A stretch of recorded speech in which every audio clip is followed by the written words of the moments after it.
You always had like good dating stories. So what's going on? You've been dating people? What's happening out here? I wish. Consider Portland dating a little weird. Like dating here is like much weirder. I think in Chicago it's just kind of like go on a date like at cafe or at a bar and then like really just gotta like shake it up from there. When was the last time you went ice skating? I think like at the oldest 11. It's probably been the same for me, but I saw this thing while I was walking around the other day, and I think we should maybe go check that out. All right, game on. Let's do it.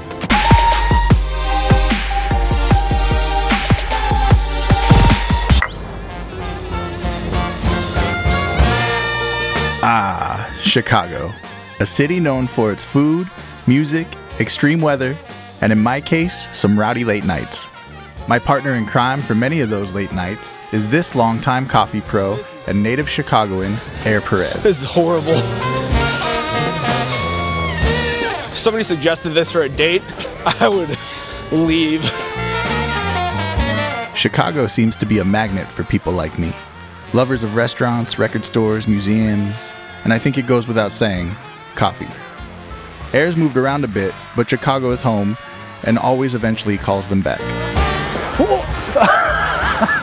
Thought you were going down. You want to take a break for a second? Yeah.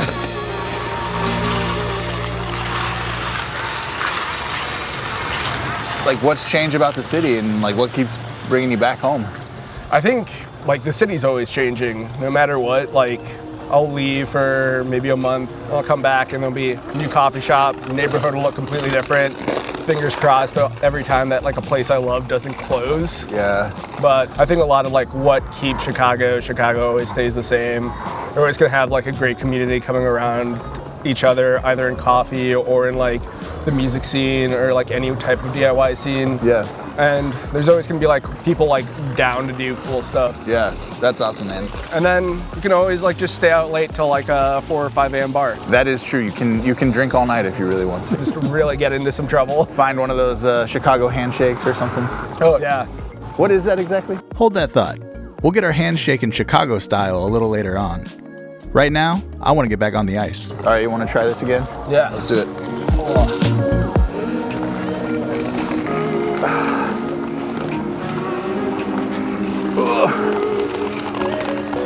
It's Chicagans, is that right? Chicago. Chicagoan. Chicago. Chicagoan.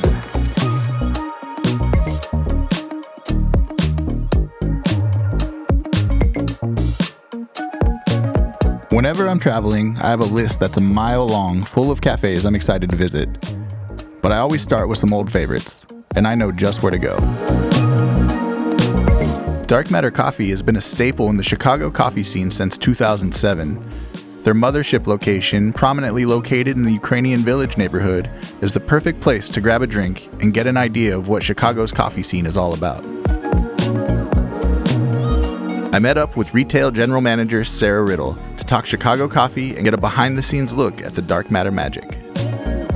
I've always been drawn to Dark Matter because of the bright, colorful bags and countless collaborations with bands and artists, not to mention their wildly experimental and delicious coffees. After spending some time at the mothership, we took a walk around the corner to their original location, the Star Lounge, to meet up with head coffee trainer Fabian Alvarado. Well, Star Lounge is where it all began. This was the first store. I mean, it opened not quite 17 years ago. Yeah, roasting actually started downstairs. In this building? In this building, yeah. Oh, wow. Eventually moved up here where Gideon used to live. He's our head roaster now. So this was his apartment? This was his apartment. Oh, yeah, and you'd go downstairs and roast coffee? Yeah. Wow. What's the Chicago coffee scene been like for you guys? Like, you've worked in several shops, you grew up here. You must have seen a lot of change in the coffee scene. Well, being that I'm the elder, I'll start. I think when I first moved up here, the coffee scene was really trying to define itself. And I think it's really interesting because I think a lot of voices over the years have thought that they're the ones defining it. And at the end of the day, again, I think it's more collaborative than we wanted to recognize in 2004. Absolutely. It's a scene, it's a community, it's a group. You know, the third wave of it was all like, everyone was so serious. And I think that there's definitely an aspect that we need to take our jobs seriously, and what we do is the way it can inform people's lives can be very important and serious. But at the same time, you know, I'm gonna see you every day. Maybe it's okay if you know that I'm a dork. Right. You know, and I think that we can both smile at each other. Yeah. For me, one of the biggest things that like I really enjoy is getting to meet one of those customers that comes in every day but never says a word. You know, just like drip coffee, gives me the money, and then after a few weeks we break them and we're like, hey, how's your day going? And now they're smiling at you, they're having a conversation with you, you know. It's like, yeah, it's focusing on those relationships, I think, is one of the biggest and more important things that I've seen change in the coffee industry, that inclusivity. Right. Yeah. What about growing up here? Did you go to cafes as a kid, and was it part of your... I think growing up in Chicago, coffee always seemed like the coffee industry always seemed like something that wasn't necessarily for me, or wasn't something that was an industry that, you know, West Side Chicago born, it just didn't seem obtainable or something that I could be part of. But going to coffee shops around my neighborhoods and then working downtown all the way ending up here at Dark Matter, you know, like Sarah was saying, I think one of the biggest things that we've seen is, yeah, that change in you know, building good coffee shops, but focusing on the community. Coffee pros always bring up community, whether they're talking about the people and neighborhoods that they serve or the internal community of coffee professionals. The connection is real, and you can see how it shapes the industry as a whole. There's so many influential coffee roasters, cafes, and baristas in the city, but there's one Chicago coffee business that even inspired me to start my own company. And it couldn't be run by two nicer guys. Meet Fred and Nick of Steamvolt. Steamvolt is a coffee equipment service company co-founded by the late great Jim Carr. And believe me when I say these guys are legendary. They've been staples in the Chicago coffee scene for a long time. After pointing at espresso machines and nodding our heads for a bit, we sat down for a cup of coffee at the Brood and got into trading stories as we coffee nerds tend to do. But what I really wanted to hear about was Nick and Fred's take on the Chicago coffee scene, where it's been and where it's headed. I was fixing the Keys Vanderwesten at 4LW a couple weeks ago, and a party car full of baristas pull up. The music's going. Rhea, who's the owner of 4LW, is like, oh, they're here. And they come in after their shift to come in and talk about the coffees that'll be on the menu next, and just do a bunch of, and find out what I'm doing. Nerd out, yeah. And it was just like a breath of fresh air to see that finally happen at sort of more, you know, just smaller places. Yeah, taking a step back, like with Jim Carr's old friend of mine. I remember when Jim started at Intelligentsia in the mid-2000s, he loved that kind of like energy that the young staff had at Intelligentsia, and you know, he thrived on that stuff, and he was always hanging out, having a good time, but they also worked hard, and you know, it just, everyone loved coffee, and that was the kind of the common core. Everyone loved coffee, and then we could see it when we first started. Steamvolt Dark Matter was in that stage where they were just getting rolling. And you know, Metropolis was already kind of established at that point, and they're still established.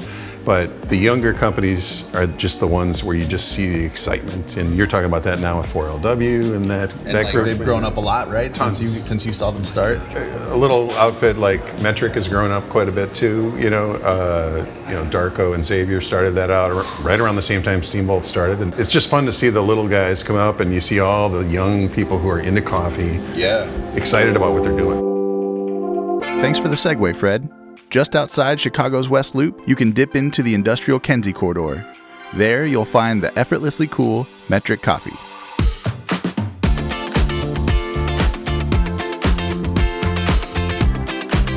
Metric was truly built from the ground up by passionate coffee pros Darko, Arandjelovic, and Xavier Alexander.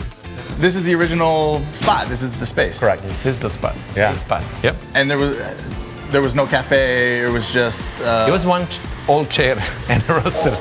They've certainly come a long way from an old chair and a roaster. Metric now has a fully functioning cafe and a well-oiled roasting program, putting out some amazing coffees.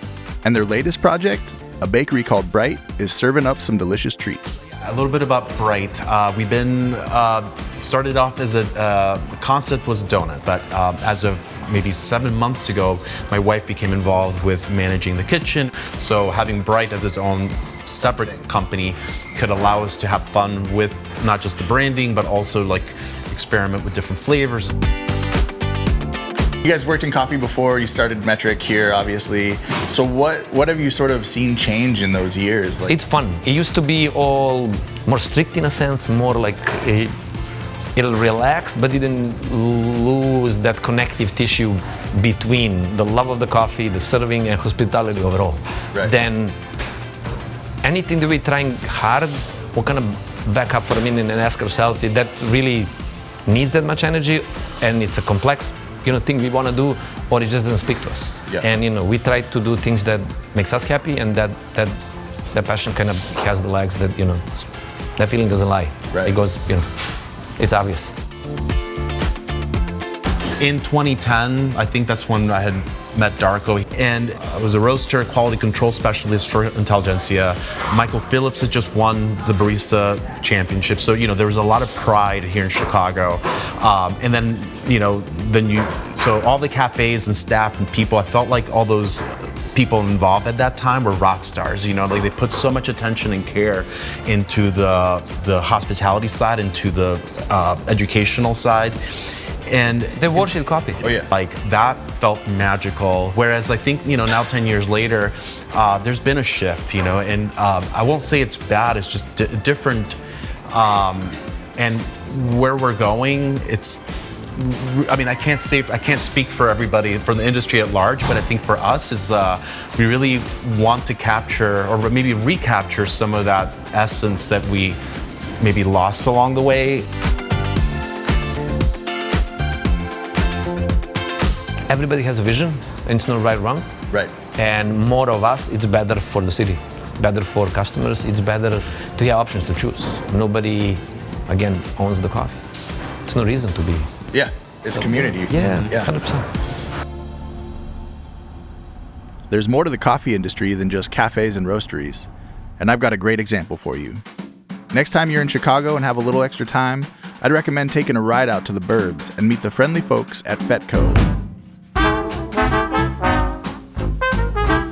I got paired up with Mike Scheve and Mike Lassota for an in-depth factory tour of where they build their world-renowned drip coffee brewers.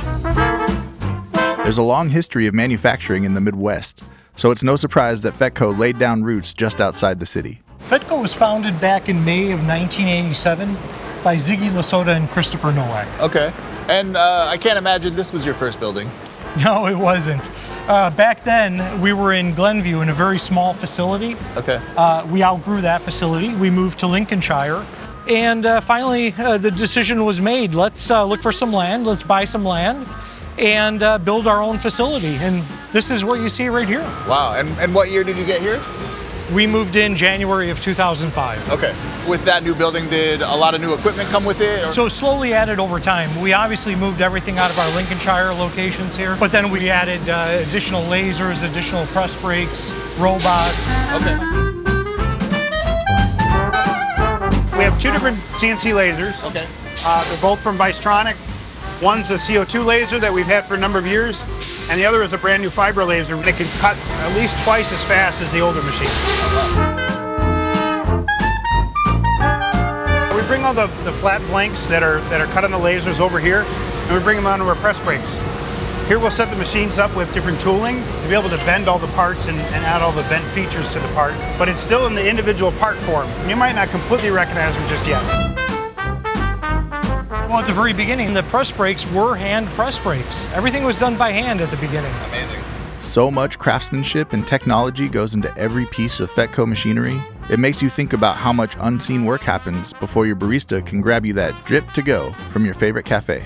This is where we weld all of our tanks. Okay. All of our tanks are completely laser welded.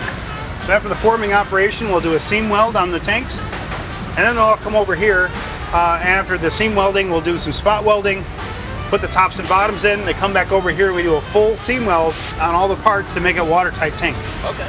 After that, we bring it into our testing stations where each machine is hooked up to water and power. We heat it up and actually run brew cycles to make sure everything's calibrated and working properly. Massive brewers, robots, lasers. Man, I would have been happy to have Mike and Mike show me every nut and bolt in the place. But it was time to head back to the city for another cup of coffee.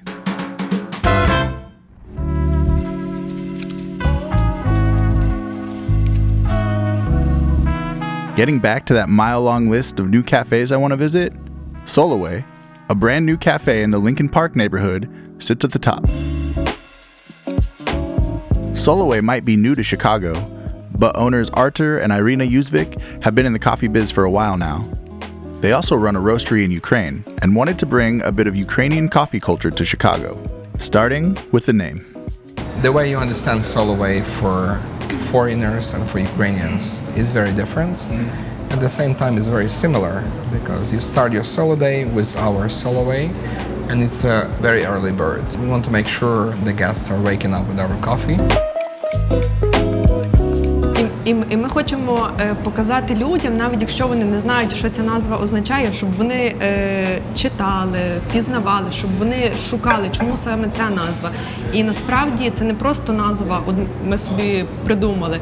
Це має дуже велику історію. І я згадаю українського письменника, який писав вірші про Соловейко в темнім гаї «Сонце зустрічає». Тому ми, мабуть, і ще дуже давно надихнулися цими рядками і хотіли, щоб наша кава і смакувала, і була трішки більшим і глибшим, ніж, в принципі, на той час, що було в нашому місті. We decided to go the hard way, so every 2-3 weeks coffee is being air-shipped from Ukraine and delivered right here. So before today we had the delivery of the whole pallet of coffee. Okay. And in 2 weeks from now we're going to have the same delivery. So we need to make sure that the beans are very fresh. Artur and Iriyna are brewing up some fantastic coffees, and their food and pastry program is amazing as well. The biggest thing that we brought in here, we want to make sure that people can slow down here, but have another minute or two thinking about our products. A place to slow down and enjoy what you've ordered. Yeah. We want to create the place, the iconic place, where people meet people, ideas meet ideas, with our coffee and food.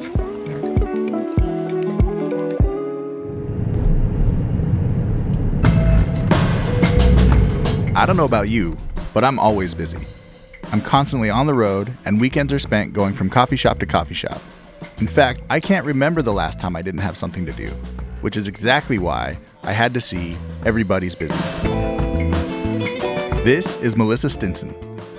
She's a self-proclaimed coffee therapist and a certified vibe crafter. Everybody's Busy is her own personal clubhouse, tucked away inside a warehouse full of artist studios and galleries just south of downtown Chicago. But this isn't any ordinary cafe. You'll need an appointment to have coffee with Melissa. I like trying new stuff. So I just thought, man, does anybody do appointment coffee? Because to me, it's just as important as tea. So I was like, if I have this time and space, what would I envision? Appointment only. Appointment only? Yeah, make it intentional to come here. Yeah, and the energy kind of comes off. So when somebody comes in, I don't have to front. I'm already doing this anyway. Yep. So welcome, hello. This is just what it is. Exactly. Melissa has created a unique space for creatives and coffee people alike. So in here, there might be a hat maker, and then here comes the ceramicists. Okay. And I might know one group and I may not know the other, but somehow it feels like oh hey. It's a creative space. It is a creative space. Yeah.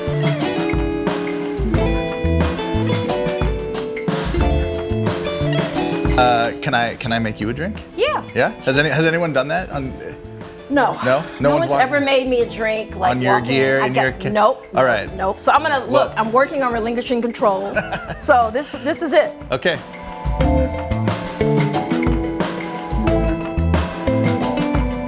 You know, I built what I could not find and what I was looking for. I think it's amazing. I love thanks. it. Yeah. Yes, I do too. But yeah, I mean, everybody's welcome because this is my offering. to the coffee community, to the music community, to the culture community. This is just my offering, that's all.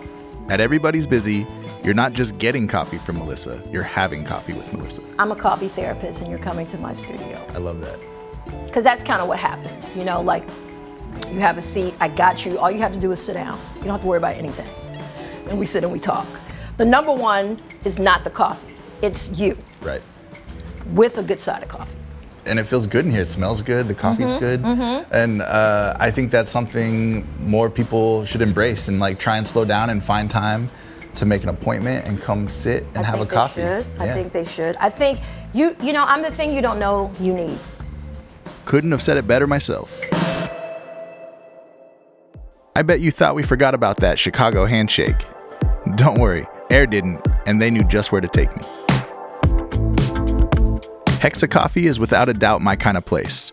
Delicious house-roasted coffee, a plethora of pastries and food options, and when day turns to night, you can sample some of Chicago's sweetest nectar. So is this technically the Chicago handshake? It's a PBR. It's not an old style, but honestly, like, this is what you're gonna find at most of the best dive bars in Chicago as well. So just cheap fizzy beer, shot of Malloy, and off you go? You got it. Well, let's do this. Let's do it. Cheers. Cheers.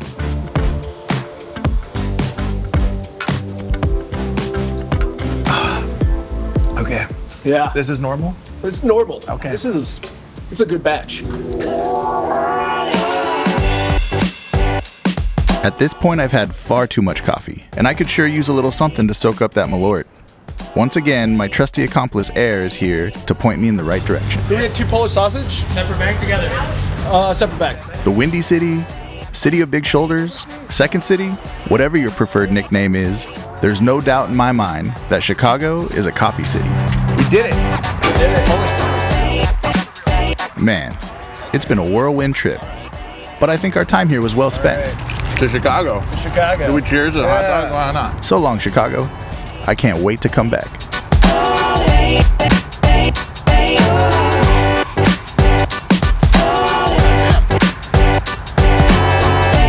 That comes with French fries.